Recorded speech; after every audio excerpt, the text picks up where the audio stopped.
بسم الله الرحمن الرحيم الحمد لله رب العالمين وصلي وسلم على سيدنا محمد وعلى آله وصحبه أجمعين. പ്രിയരെ, വെള്ളിയാഴ്ച ദിവസങ്ങളിൽ ജുമഅ കഴിഞ്ഞാൽ പഴയ കാലത്തൊക്കെ 7 ഫാത്തിഹ, 7 ഖുൽഹുവ, 7 ഫലക്ക് നാസ് ഓതൽ പതിവാണ്. ഒന്നും ആ നിലപാട് തുടർന്നു എന്ന പുരാതന മഹല്ലുകൾ ഏറെ ഉണ്ട്. എന്നാൽ പുതിയതായി വരുന്ന ജുമഅ പള്ളികളിലൊക്കെ സമയത്തിൻ്റെ പ്രശ്നം അതില്ല. യഥാർത്ഥത്തിൽ അത് മുഴുവൻ കിതാബുകളിലും പറഞ്ഞിട്ടുണ്ട്, ഹദീസിൽ വന്നിട്ടുണ്ട്. വെള്ളിയാഴ്ചയുടെ ഒരു അമലായിട്ട് അത് എണ്ണിയിട്ടുണ്ട്. അതുകൊണ്ട് അത് നിലനിർത്തണം. ജുമാ നിസ്കാരത്തിൽ നിന്ന് സലാം വീട്ടി കാല് തെറ്റിക്കുന്നതിന് മുമ്പും മറ്റ് വർത്തമാനങ്ങൾ പറയുന്നതിന് മുമ്പും ഒരാൾ 7 ഫാത്തിഹയും ഖുൽഹുവയും മുഅവ്വദത്തൈനും ഓതിയാൽ ഗുഫിറ ലഹു മാ തഖദ്ദമ മിൻ ദംബിഹി വമാ തഅഖർ, മുന്തിയതും പിന്തിയതുമായ ദോഷങ്ങൾ പൊറുക്കപ്പെടുമെന്നാണ്. വഅതിയ മിനൽ അജ്രി ബിഅദദി മൻ ആമന ബില്ലാഹി വറസൂലിഹി, അല്ലാഹുവിനെ കൊണ്ടും റസൂലിനെ കൊണ്ടും വിശ്വസിച്ച പരകോടികളെ എത്ര പരകോടികളുണ്ടോ ആ എണ്ണം കണ്ട് കൂലി കൊടുക്കുന്നതാണ്. ബുഇദ മിന സൂഇലൽ ജുമഅത്തിൽ ഉഖ്റ, ഈ ജുമഅ മുതൽ അടുത്ത പള്ളി വരെയുള്ള ജുമഅ വരെയുള്ള ദിവസത്തിൽ എല്ലാ അരുതായ്മകളെ തൊട്ടും അവനെ ദൂരെയാക്കപ്പെടുമെന്നാണ്. തീർന്നില്ല, വേറെ ചില റിപ്പോർട്ടുകളിലുള്ളത് ഹുഫിദ ലഹു ദീനുഹു വ ദുന്യാഹു, അവൻ്റെ ദീനും ദുന്യാവും കാക്കപ്പെടും. അഹ്ലുഹു, അവൻ്റെ അഹ്ലിനെ കാക്കാനുള്ള ഒരു കവചമാണത്. ഭാര്യ മക്കളൊക്കെ തെറ്റിപ്പോവുക, വലതുഹു, അവൻ്റെ ഭാര്യനെയും വലതുഹു അവൻ്റെ മക്കളെയും കാക്കും. ഏറ്റവും ആവശ്യമായ ഒരു സംഗതിയാണെന്നൊക്കെ അത് മനസ്സിലായോ? അപ്പോൾ അതിന് ഓരോ ആഴ്ചയും ഈ ഒരു ആത്മീയമായ സ്പിരിച്വൽ മെഡിസിൻ നമ്മൾ ആൻറ്റിബയോട്ടിക് എടുക്കുക. അങ്ങനെ എടുത്തു പോന്നാൽ നല്ലതാണ്. എന്തിനാ ഒഴിവാക്കണു? പള്ളികളിൽ ഇനി അത് എടുക്കണില്ല എന്ന് വെക്കുക, ടൗൺ പള്ളി എന്നുള്ള പേരിൽ പറ്റൊക്കെ. എന്നാൽ വ്യക്തികൾക്കത് സ്വന്തം ചെയ്യാലോ. അവിടുത്തെ മറ്റ് കാര്യങ്ങളും ദ്വാരൊക്കെ കഴിഞ്ഞാലും ചെല്ലാം, നടന്നു പോരുമ്പോഴും ചെല്ലാം, അവിടെ തന്നെ ഇരുന്നും ചെല്ലാം. വെള്ളിയാഴ്ച ജുമഅന്ന് ചെല്ലിയാൽ മതി. ജുമഅന്ന് സലാം വീട്ടി സംസാരിക്കുകയോ കാല് തെറ്റുകയോ ചെയ്യുന്ന മുമ്പ് ചെയ്യലാണ് ഏറ്റവും അതിൻ്റെ അക്മലായ അഫ്ളലായ രൂപം, ടോപ്പ് ലെവൽ. അവർക്കുള്ള കൂലി നടേ പറഞ്ഞു. അതൊന്നും ഇല്ലാതെ അവിടുത്തെ ദ്വായും കാര്യമൊക്കെ പള്ളിയിൽ ആ ഏർപ്പാടില്ല. പള്ളിയിൽ ഇമാമ് അങ്ങനെ ചെല്ലലില്ല, വേട്ടൊന്ന് ദ്വാരം നിർത്തലാണ്. ടൗണിലുള്ളൊരു പള്ളിയാണ്, അല്ലെങ്കിൽ ഒരു സ്കൂളിൻ്റെ അടുത്തുള്ള പള്ളിയാണ്, പെട്ടെന്ന് നിർത്തുക എന്നുള്ള അർത്ഥത്തിലായാലും മറ്റുള്ളവർക്കത് എപ്പോഴും ചെല്ലാം. ജുമഅന്ന് കഴിഞ്ഞിട്ട് നടന്നു പോരുമ്പോഴും ചെല്ലാം, വീട്ടിലെത്തിയിട്ടും ചൊല്ലി തീർക്കാം. വളരെ നല്ലൊരു അമലാണ്. അത് നാടന്മാർക്കും പണ്ഡിതന്മാർക്കും എല്ലാവർക്കും പ്രയോഗിക്കാം. ഇതിന് നമ്മൾ സമയം കണ്ടെത്തണം. നമ്മളെ അഹ്ലിനെയും ഔലാദിനെയും കാക്കുക എന്ന് പറഞ്ഞാൽ ഈ കാലത്ത് അത് ചെറിയ കാര്യമല്ല മക്കളെ, വലിയ കാര്യമാണ്. ചിന്തിക്കുന്നവർക്കറിയാം. അതോടുകൂടെ തന്നെ ഇതിങ്ങനെ 7 ചെല്ലിയതിൻ്റെ ശേഷം 4 തവണ അല്ലാഹുമ്മ യാ ഗനിയ്യു യാ ഹമീദു യാ മുബ്ദിഉ യാ മുഈദു യാ റഹീമു യാ വദൂദ് അഗ്നിനി ബി ഹലാലിക അൻ ഹറാമിക വബി തആതിക അൻ മഅസിയതിക വബി ഫദ്ലിക അമ്മൻ സിവാക് എന്ന ദുആ, മഗ്‌രിബിനൊക്കെ ദ്വാരക്കുന്ന ദുആ ഉണ്ടല്ലോ, ആ ദുആനെ 4 തവണ ഒരാൾ പറയുകയും ചെയ്താൽ അദ്ദേഹത്തിന് വലിയ ഇതുണ്ടാവും, സാമ്പത്തിക ഭദ്രത ഉണ്ടാവും. അടുത്ത ജുമയാവുമ്പോത്തിന് എന്നല്ല, അത് പതിവാക്കി പോന്നാൽ കടമില്ലാതെ ജീവിക്കുക. അള്ളാഹു മറ്റ് സൃഷ്ടികളെ തൊട്ട് അവനെ ഐശ്വര്യവാനാക്കും. അവൻ ഉദ്ദേശിക്കാത്ത ഭാഗത്തൂടെ അവനക്ക് സാമ്പത്തികമായും മറ്റും ഉന്നതികൾ കിട്ടിക്കൊണ്ടിരിക്കും. വേണ്ട, അഹലിനെയും കാക്കുന്നുണ്ട്, വലതിനെയും കാക്കുന്നുണ്ട്, മക്കളെയും കാക്കുന്നുണ്ട്. സാമ്പത്തിക ഐശ്വര്യത്തിന് ഇത് വഴി തുറക്കുമെന്നാണ്. 4 തവണ ഇത് വയന്തവർക്ക്. അപ്പോൾ മുതലാളി ആവണമെന്നുണ്ടോ, വെള്ളിയാഴ്ച ഇത് ചൊല്ലിക്കോളി. എല്ലാവരും കട ഉള്ളവരുണ്ടോ ചൊല്ലിക്കോളി. ഇത് ഫത്വൽ മൊയിലുണ്ട്, ബിഗയ എന്ന കിതാബുണ്ട്, കുർജി എന്ന കിതാബിലുണ്ട്, സർവ ഫീഖിൻ്റെ കിതാബിലും ഇതുണ്ട് എന്ന് പറഞ്ഞാൽ ഇതിനെതിരെ ഒരു കിതാബിലും ഇല്ല. റിപ്പോർട്ട് വന്നിട്ടുണ്ട്, പല കിതാബിലും പല ഹദീസിലും രേഖ വന്നിട്ടുണ്ട്. ഇങ്ങനെ സുന്നത്തായി പറഞ്ഞ കാര്യങ്ങളൊക്കെ ഇന്ന് ഗവൺമെൻറ് ചെയ്ത് ഒരു നിലക്കും സുന്നത്തായിട്ട് പറയാത്ത കാര്യങ്ങളാണ്. ചില ഭാഗത്തൊക്കെ ജുമഅക്ക് പോയാലും ദുഹറാണ്ട് വാങ്ക് കൊടുത്ത് മുന്നത്ത് കയറ്റാൽ പിന്നെ ഒരു പ്രസംഗവും പിരിവും അതിൻ്റെ ദുആയൊക്കെ പാടായിട്ട് 3/4 മണിക്കൂർ അവിടെ പൊട്ടിച്ചു. ഏതെങ്കിലും കിതാബിൽ പറഞ്ഞണം ജുമേസം വെള്ളിയാഴ്ച ജുമേൻ്റെ മുമ്പ് ഖുതുബേൻ്റെ മുമ്പ് പ്രസംഗിക്കണം എന്ന് പറയണം? ഇല്ല. നേരെ മറ്റേ നിരോധിച്ചൊക്കെയാണ്. നഹാ റസൂലുള്ളാഹി സ്വല്ലല്ലാഹു അലൈഹി വസല്ലം അനി തഹല്ലുക്കി യൗമൽ ജുമുഅ എന്നാണ്. വെള്ളിയാഴ്ച ദിവസം ഇൽമിനാണെങ്കിലും വട്ടം കൂടുന്നതിന്, വട്ടം കൂടാന്ന് പഴയ കാലത്ത് മൈക്കൊന്നും സംവിധാനമായിട്ട് അങ്ങനെ കൂടിയെന്ന് പറയല, അത് നിരോധിച്ചു. എന്നല്ല പരിശുദ്ധ ഖുർആൻ വളരെ വ്യക്തമായി പറഞ്ഞത് എന്താണ്? യാ അയ്യുഹല്ലദീന ആമനു ഇദാ നൂദിയ ലിസ്സലാത്തി മിൻ യൗമിൽ ജുമുഅത്തി ഫസ്അഉ ഇലാ ദിക്രില്ലാഹ്. മുഅ്മിനീങ്ങളെ, വെള്ളിയാഴ്ച വാങ്ക് വിളിക്കപ്പെട്ടാൽ ഫസ്അഉ ഇലാ ദിക്രില്ലാഹി, ദിക്റുല്ലാഹ് എന്നതിൻ്റെ അർത്ഥം ജുമുഅ ഖുതുബയാണ് എന്നുള്ളത് എല്ലാവരും അറിയുന്നൊരു കാര്യമാണ്. ജുമുഅ ഖുതുബ, ആ ജുമുഅ ഖുതുബയിലേക്ക് നിങ്ങൾ എന്ത് ചെയ്തോളി? ഒളരിക്കോളി, അല്ല നിങ്ങൾ എന്ത് ചെയ്തോളി? പ്രയാണം ചെയ്തോളി, അതിനുള്ള പ്രവർത്തനത്തിന് ഒഴുകിക്കോളി എന്ന് തന്നെയാണ് ഖുർആൻ പറഞ്ഞത്. ഈ ഖുതുബയെ പറ്റി പ്രസംഗം എന്നല്ലല്ലോ, ഖുർആൻ്റെയും ഹദീസിൻ്റെയും പ്രയോഗം ദിക്ർ എന്നാണ്. ഖുതുബ കേവല പ്രസംഗമല്ല. ഹദീസ്, ബുഖാരിൻ്റെ ഹദീസിനും പറഞ്ഞു ഖുതുബ ദിക്റാണെന്ന് പറയുന്നു. അല്ലേ? ആദ്യം വരുന്ന ആളുകൾ എഴുതാൻ മലക്കുകൾ പള്ളിൻ്റെ ഡോറുകളുണ്ടാവും. വാങ്ക് വിളിച്ചാൽ തവൗസുഫവും ഇസ്തമിഊന ദിക്റ എന്നാണ്. ദിക്ർ പറഞ്ഞാൽ അവിടെ ഖുതുബ എന്നാണ്. ഖുതുബ ശ്രദ്ധിക്കുന്നതിന് വേണ്ടി അവർ ഏടുകൾ കൂട്ടി വെക്കും എന്ന് ബുഖാരി ഷരീഫിലുണ്ട്. അപ്പോൾ ഖുർആനും ഹദീസിലും ഈ പറഞ്ഞ ഈ ദിക്ർ എന്ന് പറഞ്ഞ ഖുതുബയാണ്. വാങ്ക് വിളിച്ചാൽ പിന്നത്തെ പ്രവർത്തനം പള്ളിയിൽ നടക്കേണ്ടത് ഖുതുബയാണ്. ഇതെല്ലാവരും കേൾക്കണം. തെക്കുള്ളവരാനും വേണ്ടിയില്ല, വടക്കുള്ളവരാനും വേണ്ടിയില്ല. പറഞ്ഞ കാര്യങ്ങൾ ചെയ്യണില്ല, നമ്മൾ പറയാത്ത കുറേ കാര്യങ്ങൾ ചില ഇടങ്ങളിൽ വലിയ പ്രാധാന്യം. അപ്പോൾ അതുകൊണ്ട് അത് ഒഴിവാക്കുക. പരമാവധി ഉള്ള സുന്നത്തുകൾ എടുക്കുക. ഇനി കൂട്ടായിട്ട് പള്ളിയിലില്ലെങ്കിൽ തന്നെ ഇപ്പം നേരത്തെ പറഞ്ഞ ഈ സൂറത്തുകൾ ഓതുന്നത് അത് അവനവനക്ക് ചെയ്യാം. പക്ഷെ അങ്ങനെ സുന്നത്ത് തന്നെ ഉണ്ട് എന്നുള്ളത് ജനം വിസ്മരിച്ചു പോയിരിക്കുന്നു. അതൊന്നും ഓർമ്മപ്പെടുത്താൻ ആളില്ലാണ്ടായിപ്പോയി. അപ്പോൾ അതുകൊണ്ട് പരമാവധി ഈ സുന്നത്തിനെ പ്രചരിപ്പിക്കുക. കൂട്ടമായിട്ട് ചെയ്യാൻ പറ്റുന്നിടത്ത് പള്ളിയിൽ ഇമാം വലിയ എല്ലാവരും അതുകൂടെ ചൊല്ലിക്കൊട്ടും. അങ്ങനെ അവിടെ ചെല്ലാൻ പറ്റുന്ന പതിവില്ല, അവിടെ തുടങ്ങാനൊന്നും പറ്റൂല. അവിടെ വലിയ സഭയിൽ മൂവിക്കാത്തായ കുറ്റായിട്ട് കാണും. ജവാൻ്റെ അങ്ങനെ ചൊല്ലി പറഞ്ഞാൽ നേരം വെക്കും.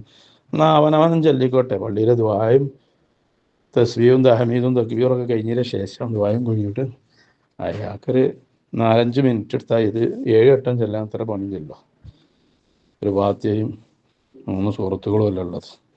അതിന് മൊത്തത്തിൽ 10 മിനിറ്റ് വരില്ല. അതിന് മുമ്പ് അത് കഴിയും. അത് ചൊല്ലി തീർക്കുക. അതുണ്ടായ നേരത്തെ ഞാൻ പറഞ്ഞ കിതാബ് ഞാൻ ഉദ്ധരണി സഹിതം വായിച്ച് ആ ഫലങ്ങളൊക്കെ കിട്ടുകയാണ്.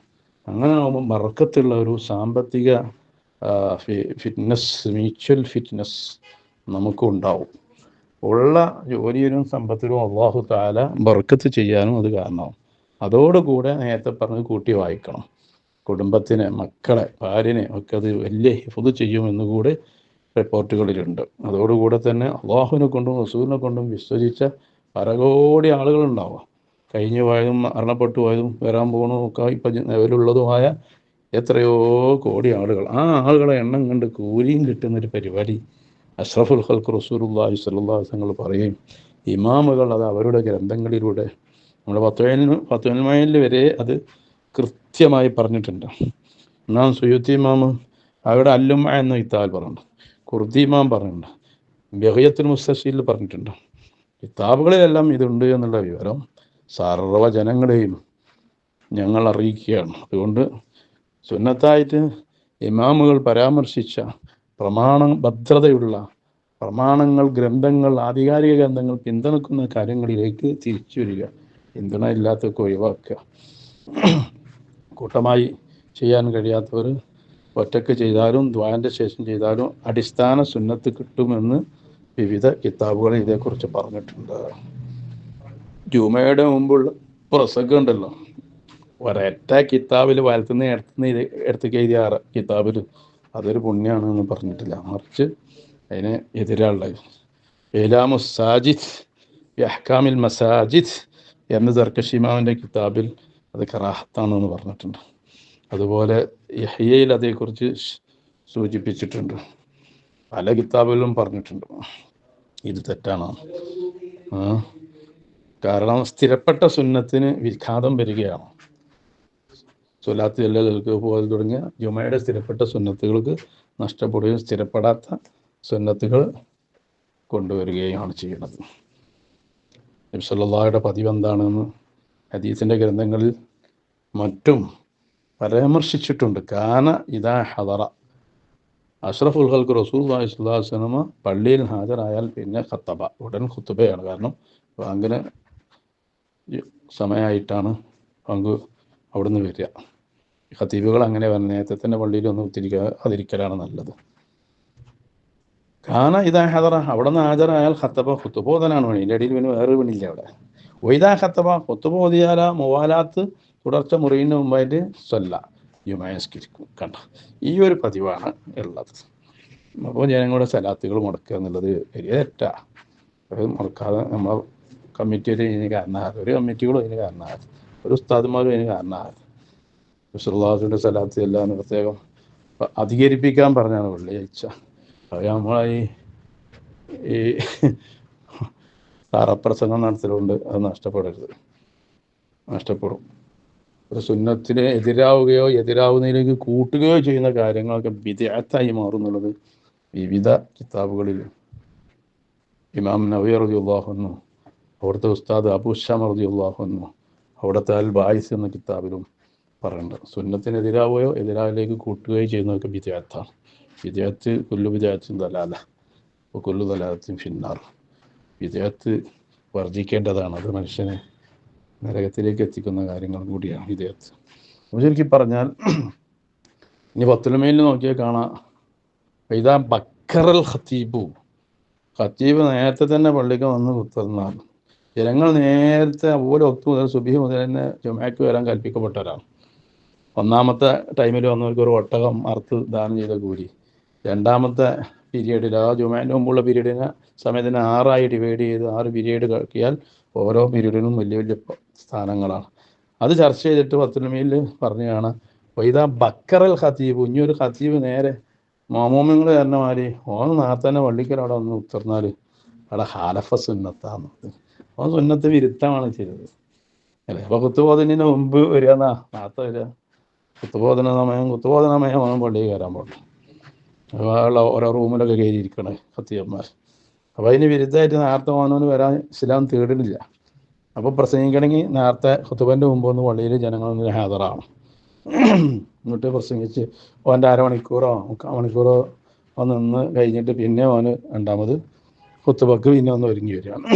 അതുകൊണ്ട് പല കുഴപ്പങ്ങളുണ്ട്. ഒന്ന് സമയമായ ശേഷം ജുമാ ഖുതുബക്ക് സമയമായ ശേഷം നിബന്ധന വെക്കാത്ത പ്രഭാഷണം ഖുതുബയായിട്ടത് മാറാൻ ഇടയുണ്ട്. ഖുതുബക്ക് നിബന്ധനകളുണ്ടല്ലോ. ഖുതുബൻ്റെ സമയമായിരിക്കണം, ആ സമയത്ത് എന്തൊക്കെയോ അർക്കാനുകളൊന്നും പാലിക്കാത്തൊരു ഖുതുബ ഓതിയതുപോലെയാണ് ഇതുവരെ ഒരു 3-ാം ഖുതുബ. അപ്പോൾ അതിന് അന്നൽക്കും കുറ്റമുണ്ട്. മുൻഗാമികൾ ചെയ്തു വന്നിട്ടില്ലാത്തതാണെന്നുള്ളതുകൊണ്ട് അന്നൽക്കും അതിന് കുറ്റകരാണ്. ഖുതുബൻ്റെ നേരത്ത് വേറെ വിഷയം കൊണ്ട് ഇടപെടാൻ പാടില്ല. കച്ചവടം പോലും നിർത്തിവെച്ച് പള്ളിയിൽ കയറണം അവൻ കൊടുത്താലും നല്ല നമ്മോട് ഖുർആൻ കൽപ്പിച്ചിട്ടുണ്ട്. ഹലാലായൊരു സംഖ്യയല്ലേ കച്ചവടം. അഹല്ലല്ലാഹുൽ ബൈഅ എന്നാണ്, കച്ചവടം ഹലാലാക്കിയിരിക്കുന്നു വിശുദ്ധ ഖുർആൻ. ആ ഹലാലായ സംഗതി ഈ ഖുതുബൻ്റെ ജുമഅക്ക് സമയമായുള്ള വാങ്ക് വിളിച്ചപ്പെട്ടാൽ അതൊന്നും പിന്നെ ഹലാലല്ല എന്നല്ലേ മനസ്സിലായത്. അത് പ്രകാരം തന്നെ ചില നല്ല കാര്യങ്ങളിൽ നിന്ന് നമുക്ക് തോന്നുന്ന കാര്യങ്ങൾ ചില സമയത്തിൻ്റെ കാരണം കൊണ്ട് അത് ഹലാലാവൂല. ഒരു ഉദാഹരണം പറഞ്ഞാൽ, നോമ്പ് നല്ല കാര്യമാണ്. ഒരു നോമ്പ് പറ്റാൻ വലിയ പ്രതിഫലമാണ്. അങ്ങനത്തെ നോമ്പ്, ഒരു നോമ്പ് പറ്റാൻ 70 കൊല്ലം എന്നെ നരകത്തിന് തൊട്ട് ദൂരെയാക്കുന്ന അങ്ങനത്തെ നോമ്പ് ഒരാൾ വലിയ പെരുന്നാൾക്കോ ചെറിയ പെരുന്നാൾക്കോ അല്ലെങ്കിൽ അയ്യാമത്തെ തശ്രീഖിൻ്റെ 3 ദിവസത്തിലോ നോറ്റാൽ എന്താ പാടില്ല, തെറ്റാണ് ചെയ്തത്. നോമ്പിൻ്റെ മോശമല്ല, അതിൻ്റെ സമയം അതിൻ്റെ കബൂലിയത്തുള്ള സമയമല്ല.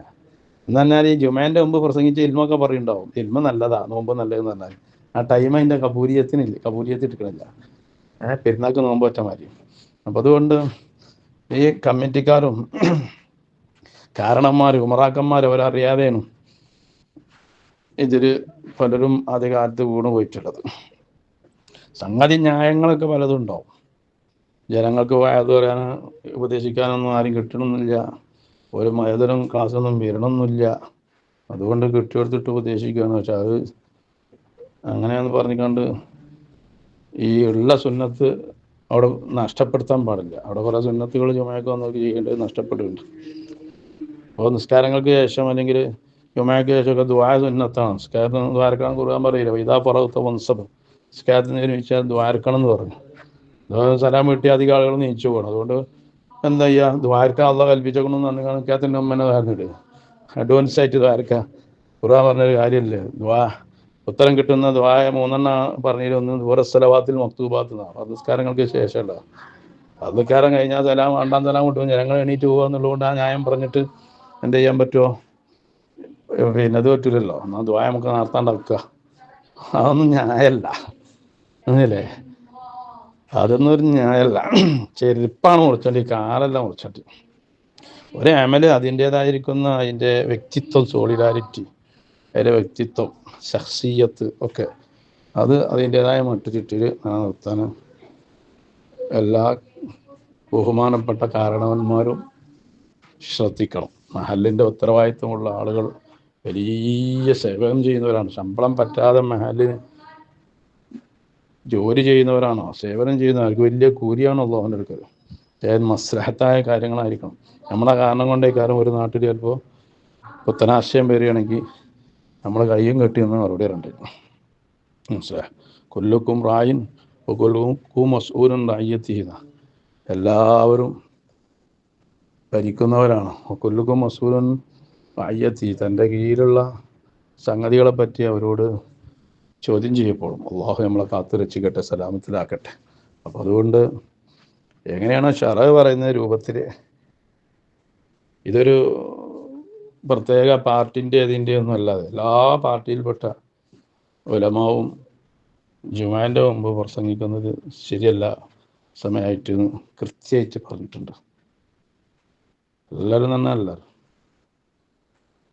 ഇരു സമസ്ത നേതാക്കന്മാർ പറഞ്ഞിട്ടുണ്ട്, സംസ്ഥാനയിലെ പണ്ഡിതന്മാർ പറഞ്ഞിട്ടുണ്ട്, ദക്ഷിണ കേരള എമ്യത്തിലെ മേലെ പ്രഗത്ഭരായ പണ്ഡിതന്മാർ അവരും പറഞ്ഞിട്ടുണ്ട്. അവരെ പള്ളികളിൽ അത് പ്രഗത്ഭർ നടത്തുന്ന പള്ളിയിലൊന്നുമില്ല. അങ്ങനെയാണ് കേരളത്തിലെ സ്ഥിതി. പിന്നെ എവിടെ നിന്ന് വന്നു എന്നുള്ളത് അത് നമ്മൾ പരിശോധിക്കേണ്ടതാണ്. ഓരോ മറുന്യായങ്ങളാണ് ജനങ്ങൾ. ചിലയിടത്ത് മയ്യത്ത് നിസ്കാരം വരെ പാങ്കൊടുത്തതിൻ്റെ ശേഷം സംഘടിപ്പിക്കുന്നുണ്ട്. ആ ആഴ്ചയിൽ വന്ന കത്തുകൾക്കൊക്കെ പാടിയും പേപ്പറിൽ കണ്ടീനൊക്കെ പാടും കരിച്ചാണ് ജുമേൻ്റെ ഖുതുബേൻ്റെ സമയം ഖുതുബ തുടങ്ങുന്നതിന് പകരം പാങ്കൊടുത്തതിൻ്റെ ശേഷം ഒന്നാഴ്ച പേര് വായിച്ച്, അതിനെ ചിലയിടത്ത് പേര് ഉള്ളിൽ വായിച്ചാൽ 50 പേര് വായിച്ചിട്ട് നിൽക്കേച്ച നേരങ്ങൾ വരെയുണ്ട്. അല്ലെങ്കിൽ അവർക്ക് അവിടെ ശരിയാവില്ല, അപ്പം നടക്കൂല. അങ്ങനെ ഒരു സ്ഥിതി ഇമാം ഇബ്നു സിയാദ് റഹ്മത്തുള്ളാഹിന്റെ ഫത്താവ ഇബ്നു സിയാദിൽ ഒരു സംഭവം തിരിക്കുന്നുണ്ട്. ഒരു കാലത്ത് അവരെ കാലത്ത് അവരെ പള്ളിയിൽ, അവിടെ നാട്ടിലൊരു പള്ളിയിൽ ആഴ്ച മരിച്ച എല്ലാവർക്കും ഒരു ഫാത്തിഹ ഓതി വാർക്കുന്ന പരിപാടി ദുഹർ ബാങ്കിൻ്റെ ശേഷം വെള്ളിയാഴ്ച സംഘടിപ്പിച്ചു എന്നാണ്. അവിടുത്തെ മുഅദ്ദിനാണ് നടപ്പാക്കിയത്. മുഅദ്ദിന്മാരൊക്കെ നടപ്പാക്കും. അങ്ങനെ ആരെങ്കിലും നടപ്പാക്കിയേക്കാരും ഈ പരിപാടി. പിന്നെ ചിലവർക്ക് ചെറിയ ബുദ്ധി കൊണ്ട് ചിന്തിക്കുമ്പോൾ നല്ല കാര്യമെന്ന് നമുക്ക് തോന്നിപ്പോവും, അല്ലേ? നമ്മളിപ്പോൾ ഒരാൾ പറയാം നമ്മൾ ഒജ്ജത്ത് എന്നുള്ളതായ കാട്ടികളിൽ ഒരക്ഷരത്തിന് 10 ഊരിയുള്ള അവിടെ ഒരു ഗുൽവല്ലാണ്ട് ഓതിയ ഖുർആൻ ഓതി, അതല്ലേ ആയത്തിൽ കുറിച്ചാണ്ട് ഓതിക്കൂടെ, അല്ലേ? അല്ലെങ്കിൽ റുക്കൂലിരിക്കുമ്പോൾ സുബ്ഹാന റബ്ബിയൽ അദീം ഉപയന്തി അറിഞ്ഞ കാരണം ഒരു ഉല്ലാദു റബ്ബിൽ ഫലക്കാണ്ട് ഓതി, അതല്ലേ? ഈ അത്തഹിയ്യാത്തിന് ഇന്ന് കണ്ട് അത്തഹിയ്യാത്തിനുള്ള ദിക്റിന് പകരം യാസീൻ എഴുതി തീർത്താൽ യാസീൻ എന്നായി ഒരക്ഷരത്തിനും 10 ഊരിയായി 10 ഊരിയായി എല്ലാവരും യാസീനോ, അതാണ് അതൊരു കാരണമാവും. അല്ലെങ്കിൽ തബാറക്ക ഒന്നാമത്തെ യാത്തിനോ തബാറക്ക്, രണ്ടാമത്തെ യാത്തിനോ യാസീനോ, ഇങ്ങനെയൊക്കെ നമ്മൾ കണക്ക് കൂട്ടിയാൽ എന്താപ്പം അതിൻ്റെ സ്ഥിതി? ഖുർആൻ മുന്തിയതാണ്. ഖൈറുൽ കലാമി കലാമുല്ലാഹ്, കലാമിൽ വെച്ചിട്ട് ഏറ്റവും നല്ലത് ഖുർആനാണ്, അള്ളാഹിൻ്റെ കലാമാണ്. ഒരക്ഷരത്തിന് 10 ഊരി സാധാ ഓത്തിനുണ്ട്, അതൊക്കെ നല്ലതാണ്. പക്ഷെ ഓരോരുത്തർക്ക് നിശ്ചയിച്ച ലിക്കുല്ലി മക്കാമിൻ മക്കാലും എന്നാണല്ലോ വാക്യം. ഓരോ ഇടത്തിന് സ്ഥലത്തിന് സമയത്തിനൊക്കെ അതിനനുസൃതമായ ഓരോരോ വാക്കുകൾ പറയേണ്ടത്, ചെല്ലേണ്ടത്, ദിക്റുകളും ഒക്കെ ഉണ്ടാവും, ദുആകൾ. അത് അതേമാതിരിയാണ് നിർവഹിക്കേണ്ടത് എന്നുള്ളത് കൂടുതൽ ബുദ്ധി കൊടുക്കാതെ തന്നെ ചിന്തിച്ചാൽ സുതാര്യമാവും. അതുകൊണ്ട് ഞാൻ നേരത്തെ പറഞ്ഞ ജുമൻ്റെ ശേഷമുള്ള കാര്യങ്ങൾ അതിൽപ്പെട്ട 7 എന്നത് പള്ളിയിൽ അത് നടപ്പാക്കാൻ പറ്റാത്തവർ ആ നാട്ടിലുള്ള എല്ലാ മുസ്ലിമീങ്ങളും അതെല്ലാം ചെല്ലുകയും ഒറ്റക്കൊറ്റക്കായി ചെല്ലുകയും നടപ്പാക്കാൻ പറ്റുന്നിടത്തൊക്കെ പള്ളിയിൽ നടപ്പാക്കാതെ നമുക്ക് മൊത്തം കാവലാണ്. ഓരോ ആ വ്യക്തികൾ ചേർന്നുള്ള സമൂഹം എന്ന് പറഞ്ഞ് അപ്പോൾ ഓരോ നാട്ടിലെ വ്യക്തികളും അത് ചെല്ലുമ്പോൾ അവൻ്റെ കുടുംബവും അവൻ്റെ മക്കളെയും ഒക്കെ അത് കാക്കുന്നു എന്ന് പറയുമ്പോൾ അവൻ്റെ സമ്പത്തിൽ വർക്കത്തുണ്ടാകുമെന്ന് പറയുമ്പോൾ ഈ സമുദായത്തിന് ഓരോ അംഗങ്ങളെയും കാക്കാനും അവർക്ക് ഫിനാൻഷ്യലായിട്ട് ഇമ്പ്രൂവ്മെൻ്റ് പുരോഗതി ഉണ്ടാകുന്നതിനും ഒക്കെ അത് കാര്യമാവും. അപ്പോൾ സമൂഹത്തിൻ്റെ സുഷുപ്തിയും എല്ലാ അർത്ഥത്തിലുള്ള ഐശ്വര്യവും സമൃദ്ധിയും കയറി വരാൻ ആ കുടുംബം നല്ല ഒരു റാഹത്തുള്ള കുടുംബമായി മാറാനും ഒക്കെ ഇത് കാരണമാവുമെന്ന് നമുക്ക് മനസ്സിലായി. സർവ ജുമയുള്ള സ്ഥലങ്ങളിലും എല്ലാ മഹല്ലുകളിലും നടപ്പാക്കിയാൽ അവർക്ക് കുടുംബത്തിലും മക്കളിലും സാമ്പത്തികമായ അവരുടെ മേഖലകളിലും ഒക്കെ വലിയ ബറക്കത്തിൻ്റെ മുന്നേറ്റങ്ങൾ കണ്ടെത്താൻ കഴിയും എന്നല്ല നേരത്തെ ഞാൻ പറഞ്ഞ ഈ 7 സൂറത്തിൽ ചൊല്ലി 70 തവണ അല്ലാഹുമ്മ യാ ഗനിയ്യു യാ മുബ്ദിഉ യാ മുഈദു എന്നുള്ള ദിക്ർ 70 തവണയായിട്ട് ഒരാൾ ചൊല്ലിയാൽ അടുത്ത ജുമാഅത്തിന് പോകാൻ മാൽദാരിയായിട്ടുണ്ടാവും, മുതലാളിയായിട്ടുണ്ടാവും എന്ന് വരെ ഗ്രന്ഥങ്ങളിലുണ്ട്. 70 തവണ 4 തവണ നമ്മൾ നേരത്തെ പറഞ്ഞു. ഒറ്റ ആഴ്ച കൊണ്ട് അങ്ങനെയും കിട്ടും. അപ്പം മനുഷ്യന് സമ്പത്ത് ഒഴിച്ചുകൂടാൻ പറ്റാത്ത ഒരു വിഷയമാണല്ലോ, സമ്പത്തില്ലാതെ ജീവിക്കാൻ പറ്റില്ലല്ലോ. അപ്പോൾ അത് അതിനുള്ള ഹിക്മത്തും വെള്ളിയാഴ്ച കൊണ്ട് ടിപ്സുകളുണ്ട് എന്ന് എല്ലാവരെയും ഓർമ്മപ്പെടുത്തുകയും പരമാവധി ഈ വിഷയം നാടുകളിലെ കുടുംബ ഗ്രൂപ്പുകളൊക്കെ കൊടുക്കുകയും പ്രത്യേകിച്ച് പള്ളികളിൽ ഇത് ചെല്ലപ്പെടാത്ത നാടുകളിൽ ഇത് അവിടുത്തെ ഗ്രൂപ്പുകളിലൊക്കെ എത്തിച്ച് പള്ളികളിൽ അത് നടക്കണമെങ്കിലും വ്യക്തികൾക്ക് അത് നടപ്പാക്കണം എന്നുള്ളൊരു ബോധം ഉണ്ടാക്കാൻ ശ്രമിക്കണമെന്നും ദുആത്തുസുന്ന ദർസിൻ്റെ അലുമിനി സംഘടിപ്പിച്ച ഈ റമദാൻ പ്രഭാഷണ സന്ദേശത്തിൽ വിനീതമായി എല്ലാവരോടും ആവശ്യപ്പെട്ട് വാക്കുകൾ ഉപസംഹരിക്കുന്നു. അല്ലാഹു നമ്മുടെ റമദാനുകളും നമ്മുടെ അഅ്മാലുകളും നമ്മുടെ എല്ലാ കർമ്മങ്ങളും അള്ളാഹു സ്വീകരിക്കുന്ന രൂപത്തിൽ അർപ്പിക്കാൻ തൗഫീക്ക് നൽകട്ടെ. അള്ളാഹു പറഞ്ഞ രൂപത്തിൽ ചെയ്യാൻ തൗഫീക്ക് നൽകട്ടെ. ഹക്ക് ഹക്കായി മനസ്സിലാക്കാനും ബാത്തിലായി മനസ്സിലാക്കിയത് വർജിക്കാനും ഉള്ള ആർജവും കഴിവും തൗഫീക്കും അള്ളാഹുവിൻ്റെ ഭാഗത്തുനിന്ന് നമുക്കെല്ലാവർക്കും നൽകട്ടെ. നമ്മളെ അഹ്ലിനെയും ഔലാദിനെയും അള്ളാഹു കാത്തുരക്ഷിക്കട്ടെ. നമ്മളെ അസ്ഹാബിനെയും അള്ളാഹു കാത്തുരക്ഷിക്കട്ടെ.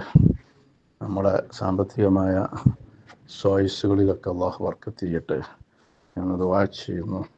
ഇതിൽ വല്ല പിഴവുകളുണ്ടെങ്കിൽ വലിയ ഉസ്താദുമാരോട് ചോദിച്ച് കാര്യങ്ങൾ മനസ്സിലാക്കിക്കൂടി. തെറ്റായ വല്ലതും എൻ്റെ അടുത്ത് പാളിച്ച വന്നിട്ടുണ്ടെങ്കിൽ അത് എന്നെ ഉണർത്തുകയും എനിക്കത് തിരുത്തി തരുകയും ചെയ്യുന്നതിന് വിരോധമൊന്നുമില്ല. നമുക്ക് ഹക്ക് മനസ്സിലാക്കാൻ അതൊരു കാരണമാവും. പാളിച്ചകൾ മനുഷ്യ സഹജമാണല്ലോ. അതുകൊണ്ട് വാക്കുകൾ ഉപസംഹരിക്കുന്നു. വാഖിറു ദഅ്വാന അൽഹംദുലില്ലാഹി റബ്ബിൽ ആലമീൻ. അസ്സലാമു അലൈക്കും.